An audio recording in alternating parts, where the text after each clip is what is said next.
So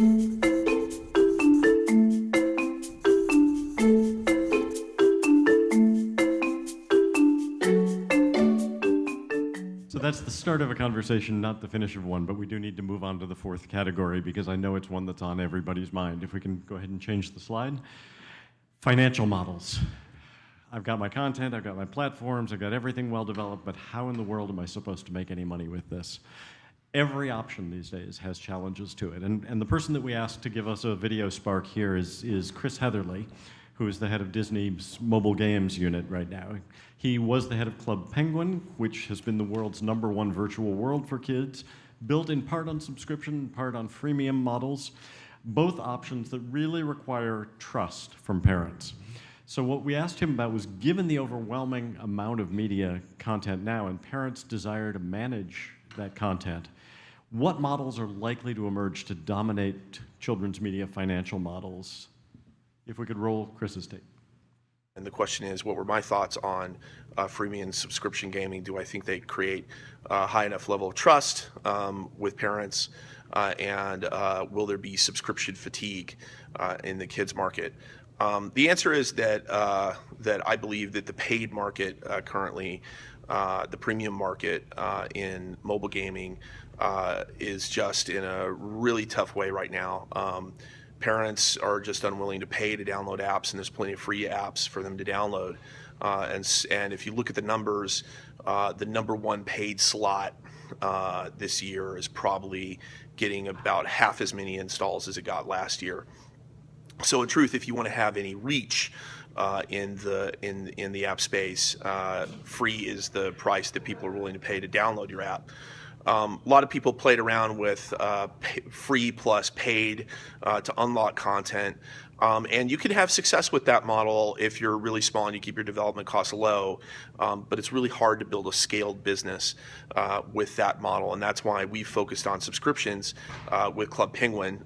We've been doing free-to-play Club Penguin with subscriptions for almost a decade now. It's a model that parents understand and trust. There are no surprises. There's no propensity for parents to get a $2,000 bill from in-app transactions.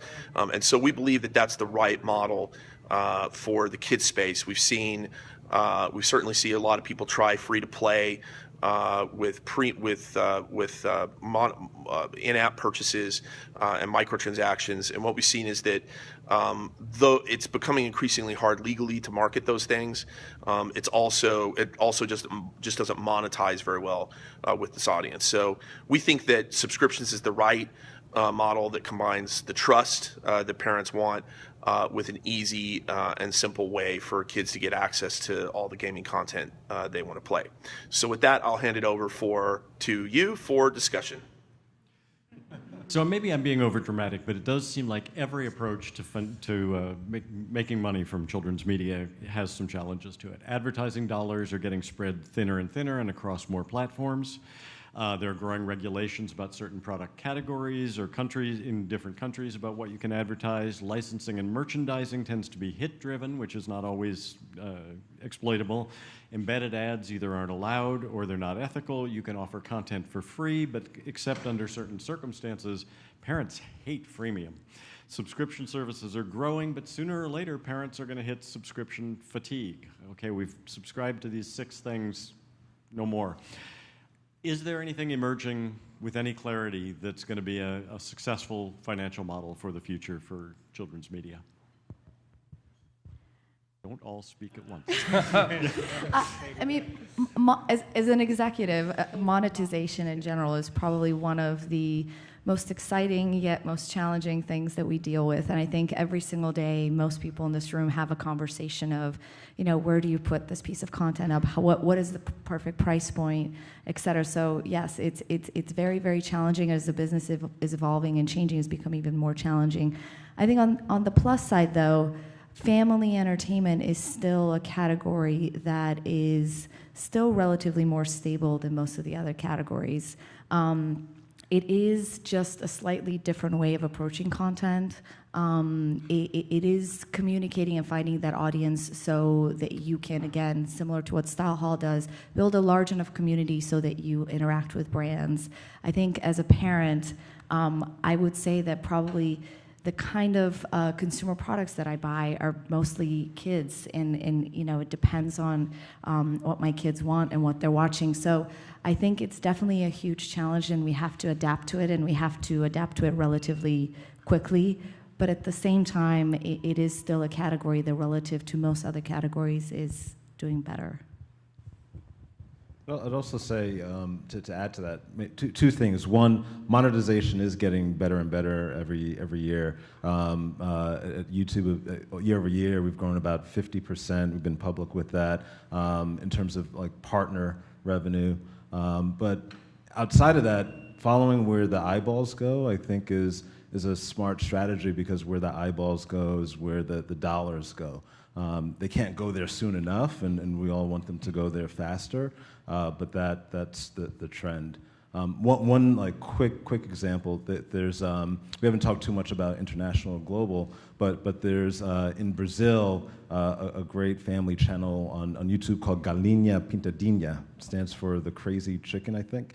And they've got a huge sizable viewership on YouTube when you check out their channel. And a huge sizable consumer products merchandising business.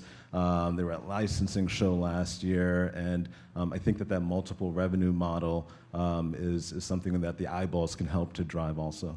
Yeah, monetization's interesting too. We haven't talked too much about the parent being a gatekeeper in this space, because they really are the gatekeeper in this space. So if I'm doing a subscription-based model, obviously that's a credit card transaction. Obviously that involves the parent very much in controlling what the content is. It's also the storytelling element. So the ones that have been very successful at it have really found great partnerships or ways to go ahead and get the child very excited of, you know, oh, I know, you know, the Star Wars version is going to be coming out on Club Penguin this next week. So, you know, the kids are very excited to get back on there and re-engage with it, and you see that as a parent. What you also see as a parent is it only takes one time to go ahead and get, just taken advantage of, I guess, by the freemium model of getting that expensive bill, and you immediately start Googling and finding, you know, well, how the heck do I turn off this freemium service thing so my 8-year-olds or 4-year-old twins don't go ahead and, you know, start purchasing all these in-app purchases. So, you know, it's just one time of that, and then that thing just kind of dies right there. So let me just stop for 1 second. I'll come right back to you, but I just want to say, as soon as we've heard a couple more answers to this, we're going to come to questions from the audience. There are microphones on either side, if you can find them in the crowds. If you would come and stand by the mic, then as soon as we've been through some more answers to this, we will be coming to you for questions. And we're going to go just a little bit over 8:30 because we started a little bit late. I was going to say, just speaking to it again as a parent, because I'm in it, and you know, I think it's a combination of demand and trust. You know, so I'll pay for a subscription for something that my kids really want and they care passionately about, as long as I trust it. So, you know. So just on subscriptions, just kind of building upon what you were saying and how you said about subscription fatigue. Yeah. I actually think that one of the ways we could do this, especially as we know more about our audiences, and Justine, you talked about relationship, right? They want to have a relationship with you. If any of you've looked at Patreon, I think Patreon's got a really interesting new creator business model where it's tiered subscriptions. So certain fans want to actually have one-on-one with you. So once a month, you can have I follow a comic book artist, and once a month, if you pay $20 a month, you can actually have be part of a Google Hangout once a month. Or for like $3, you can actually just get some cool artwork and join that. So there's like a low barrier to enter with minimum kind of participation, all the way to fully engaging with the characters that you have, the storylines that you want to do. I think it's different too, being a content creator, because it's like, how do you make a job doing this? Because nobody's really helping you to do this. Well, for a lot of us, we do a lot of brand deals. And one of my favorite ones, which we were talking about, you know, having this trust relationship, I worked with Pizza Hut and we created an iJustine pizza. So I went to Dallas and we made this fun video of like creating this pizza, adding all the toppings, and then we release the video. So you go to pizzahut.com/iJustine, and all these kids around, well, I guess pretty much almost around the world, wherever there was a Pizza Hut that this was available, they were having like iJustine pizza parties every weekend, sending me pictures. So it was like this huge interaction, and it worked well for me because obviously this was a brand deal, and I love Pizza Hut. So I think I was probably more excited about working with Pizza Hut than meeting any celebrity in Los Angeles. I was like, this is amazing. So yeah, to that point, the queasy relationship between programming and creators and advertisers is a very interesting one right now. Thank you for bringing it back to it is fascinating to me also as part of the whole picture of everything to see how advertisers are starting to really trying to understand how this space works, but also how kids work. I'll give you an example. My kids look at advertising as content, and I'm sure many do. If there's a great ad that's very funny or whatever it is to them, they will come and say, check this out. And it's no different from showing me a short form video. It's no different from showing me a TV show to them. So not to say that there are obviously safeguards that obviously need to be in place and all the things that are around COPA, everything that has to happen around what kids are seeing and showing. But to be honest with you, the advertisers are not stupid. They also have children, I believe, some of them. And what is really interesting is to see how they are trying to support both obviously their product or brand or whatever it is, and also understand how the programming works, and really in a very sophisticated and not subterfugeous way support programming for kids. And that, I won't say any more about it, but it is a very evolving and interesting relationship, and that's going to be a really big part of how programming is created and distributed. And it has always been one of the most contentious relationships between industry and activist groups, and parents sort of sit in the middle, not always sure how to react. One more comment, and then we'll look to the microphones if there's just to build on what you were saying. I mean, I think that brands and advertising has a long way to go. We just completed a global study in 16 countries called Fans, Passions, and Brands, and studying that in relation to football. So kids were involved with it all the way to adults.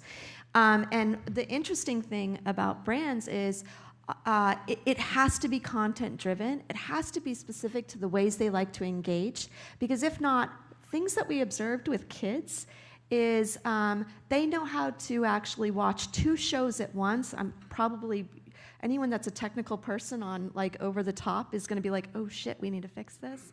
But they will watch 2 shows at once at the same time, and when the ad comes on, they'll switch over to the other show and then switch back in the next episode in order to miss the ads completely. So that's saying something like those ads don't mean anything to them, right, exactly. And they're jumping around your system. Unless, I know it's a lot, but unless, to Justine's point, you're creating advertising that is relevant and that's authentic. That's, I think, the key difference. It also makes an emotional connection, because I think that the ads that get shared and passed around are, like the Clydesdale ads where they make you cry, or the one where the kid comes down to the Christmas tree, and that they really make an impact on you emotionally, and that seems to cut through. With the amount of advertising, though, is it still as impactful as it's been? Are we still seeing the actual sales that justify the amount spent on advertising? #1 ad for the World Cup was Beats by Dre, and they weren't even a sponsor of the World Cup. So it says something about where people are spending their money, but really where are people engaged. And the reason why Beats by Dre was so important was because there was an emotional connection. It wasn't just about football. It was about artists and musicians and bringing in a whole entire story and tying it to kind of the culture around it rather than just the game. And you see people taking the opportunity of the Super Bowl to get their ads online that won't be airing during the Super Bowl, but just the zeitgeist of the Super Bowl is creating a wave of opportunity just to get attention on advertising. Yeah, that's right. Advertisers are posting their commercials before Super Bowl It used to be that they would unveil it. Now there's a drum roll, and Monday, post Super Bowl, a big story will be the digital online viewership of the Super Bowl ads. Yeah, and I was listening to NPR today, I think, and they were just doing an analysis of what a waste of money the Super Bowl spots are. That's what they were saying. You know, that there's all these analysis is happening. Roll it out ahead of time. But there's a lot of analysis happening around that, and it's very interesting. And if you want to bring it back to kids in regards to Super Bowl ads, I just saw this great activity that you can have them really look. It was like a Super Bowl bingo where you can actually find, you know, is there a powerful woman in this commercial? And, you know, have them critically look at those ads, which would be good. Or a drinking game for adults. All in the same time. For gambling Another puppy opportunities. drink. Looks like we have a question here. Honestly, this is such a great panel. Thank you guys all so much for just your insight and everything. It's awesome. So my question is, you know, we're talking about how all of these children are watching and engaging things on digital platforms. My question is, what is traditional media going to do to bring them back 10 years from now when they're not young kids, or have they lost that? I don't know why we separated so much. I mean, there was so much talk about like TV dying and TV viewing dying, but that's just the definition of TV being the big box that's inside your living room. I mean, if TV is content that's being produced for a screen, consumption's actually gone up in a lot of ways. And these people are, like we talked about today, in many ways, kids are very engaged with that kind of content. So their storytelling behavior is going to change. And honestly, we're seeing a lot of YouTube stars become TV contract stars. There's Fine Brothers going to Nickelodeon and Fred. People like that. Yeah, absolutely. You know, so it's amazing. There's a lot of migration that way. And TV is just a screen. You know, it's just one of many screens. And, you know, it's more of a brand challenge and making sure that for us, Nickelodeon is everywhere kids are. We have a YouTube channel. We're in Amazon. You know, Teenage Mutant Ninja Turtles is an insane success. And again, kids are finding it without a TV show. So, you know, it's more about the industry is not caught up in a way that can measure all of this holistically.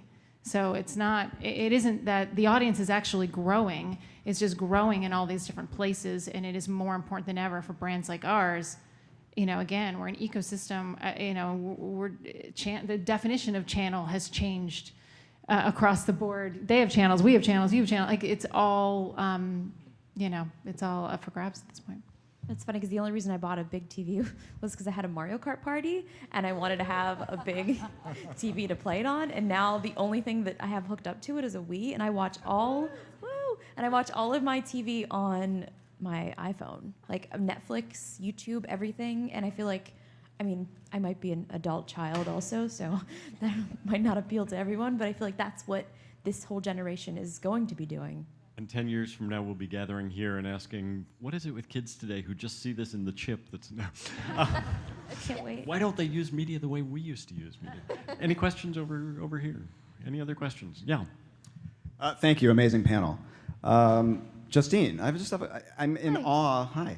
I'm in awe of your ability to scale a brand that I think there's Fortune 500 companies out there fascinated as well. And I think the audience potentially is fascinated on how you did this. If you could just spend a little bit of 30, 60 seconds, whatever, on how this came to be, how you started, and then how this has scaled to, again, where I think Fortune 500 companies would be envious.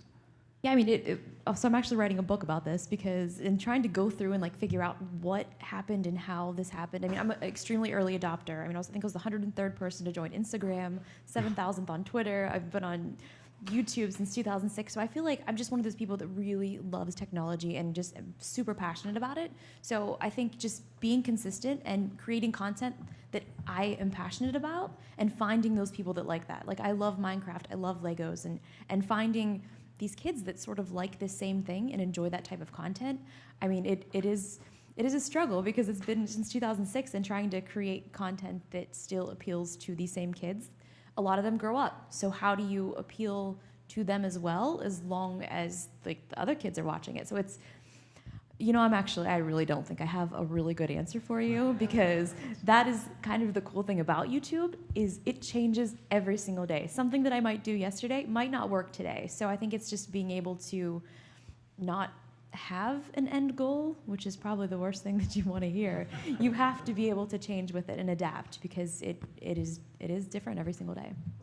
Is it just being authentic? I think so. I mean, because you can tell a lot of these people that start doing this just because they want to be a YouTuber, they don't last. You have to enjoy it. I still edit and shoot all of my own content, and it is a full-time job, but I really do love it. Authentic, and then she's willing also to experiment, you know? That she's willing to tinker and fail. I'm sure you probably had some failures and then did it again, right? Got a whole list of those. Yeah, the beauty of the kid audience is that there's new kid audience like all the time. So it's a wonderful thing, and so I give a lot of credit to this panel and this recognition that it starts with kids, and kids get the short end of the stick, and the kids' entertainment business is treated like it's some sort of adjacent Hollywood industry, and it's the one that's defining the future, and so thank you all for bringing attention to that. It's really exciting.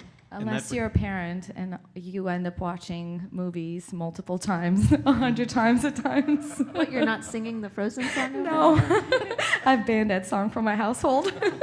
But I think what Jenna said brings us to a great closing point, which is I have found in over 25 years of working in children's media that there is no sector of the media so willing to share expertise and experience and ideas as this. And so before I bring Dana Long to the stage to thank you all, I just want to thank our panel for sharing so freely with us.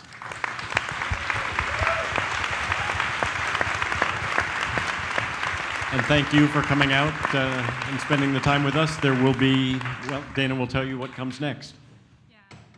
Thank you so much. Amazing conversation. And just want to thank everybody for coming. And a few housekeeping things. Their food trucks are serving and their bar is open. So please enjoy. Don't forget to validate your parking and grab a gift bag on your way out. But we thank you for coming. A really great, lively conversation. Again, thanks to our esteemed panelists and our partners, the Television Academy, Play Collective, Golin, and then, of course, this great space, YouTubeSpaceLA. So thank you.